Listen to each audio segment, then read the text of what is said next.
The risks of retiring into a bear market. All right, so this is a big deal, and I think a lot of people overlook this, and I want you not to. So we're going to use Diane's sample here. All right, so we got old Diane sample, and we're going to show you what's going on. She is 60 years old today. All right, the big 60, just turned 60.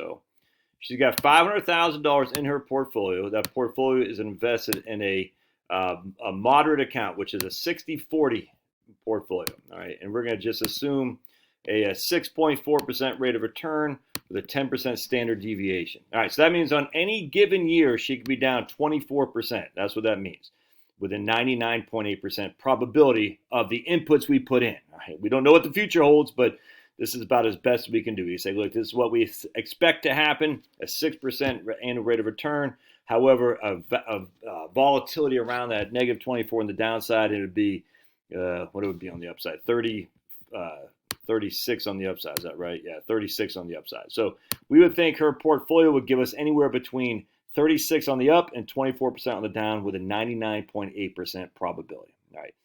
So that's what we're assuming here. All right. And if we run that, we're saying, and she's going to need, we're going to say she needs, we're going to use the old 4% rule. We're going to need 20,000 a year. 20,000 on a $500,000 portfolio is 4%. And we're going to adjust that with inflation. We're going to inflate that, and my overall inflation here is about 3.25 or so. All right, so we're basically saying her expenses will increase each and every year by about 3.25, something like that. I can't remember. Maybe it's 3%. We'll see. And she's taking 4% a year out on a portfolio that has 6.4% rate of return with a 10% standard deviation, roughly. What's her probability of success? And we're going to go down here, retirement. And we're going to say, ooh, only 76%. That's not what happened to the 4% rule. Yeah, the 4% rule is based on historical averages. We're not assuming historical averages. So you can see right here, she needs $20,000 roughly and some taxes to pay. The next year she needs, 3% more. Next year, 3% more. All right, so that's the question, is her portfolio going to be able to sustain this? And if we go back to analysis, all right, so check this out. We're going to show you her median right there. She was it 25% of the time she runs out of the money by the time she's 90. So that's a 30-year retirement. She's still pretty good, man. Like, give me a break. She's still pretty good. But 25% of the time she does run out of money. However, her median liquid net worth here is about $200,000. So that's how much she'll leave. 50% of the time she'll leave $200,000 more or more. 50% of the time she'll leave $200,000 or less. And 25% of the chance, or 24% chance to be precise, she'll potentially run out of money if she doesn't make any adjustments. All right, so all that good. So what we're going to do is we're going to look at cash flow. And we're going to see after her first year, we're going to look at accounts. Her portfolio now, even though she had taken $20,000 out, 511. All right, so 511. That's how much she has in her portfolio. And remember what we just said, how much her portfolio could decline by. It could decline by 24%. So we're going to take our trusty calculator. We're going to do 511 minus 25%. And now she's got 383 in there, 383. So now what we're going to do is we're going to put her a year older, right? We're going to have her, again, still living instead of, we're going to make her 1965. And we'll still have her living 90 years until she's 90. So now she has 29 years left ahead of us. Oh, a year older, I should say. Excuse me, the other way around. Instead of 30 years ahead of us, she has 29 years left ahead of us. All right, because a year's behind us.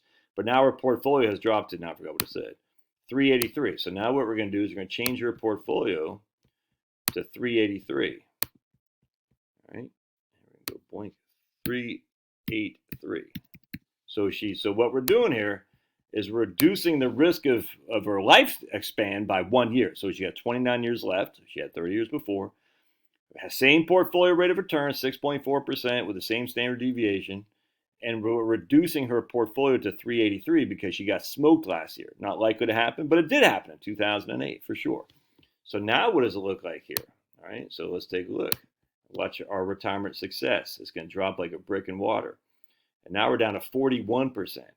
Why? Well, because that 4% rule that she's still taking, she still needs $20,000, except now the portfolio is only worth 387. So now we say, what is the distribution on that? It's not 4% anymore. 387. Now it's a 5.16% rate of return distribution amount, and yet she still kept this downside risk in here of a 30% downside with, well, actually be a 24% downside. So she's still retained that risk. So the idea could be that now she's going to run out of money right there. 50% of the time she runs out of money when she's 88 years old. That's the risk of retiring into a down market. So don't forget, just because you're retired into a down market doesn't mean the market can't keep going down. Now, what generally happens is at some point the market stops going down and it goes back up. The software, though, any kind of Monte Carlo software, it just looks at what we're looking at in the future. It has no consideration what happened in the past, none whatsoever, other than the data you put in there, which is standard deviation and your average rate of your expected rate of return. And so you're getting that on past numbers for sure. But the Monte Carlo itself says, okay, you inputted this data, imputed, whatever. You input this data. This is what expectations are going forward.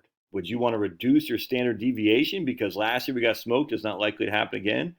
Well, now you're cherry picking, in my opinion. Now you're saying, oh man, because we got smoked and standard deviation is not likely to happen again, so I'm going to decrease our standard deviation or increase our expected rate of return just because we had a down year.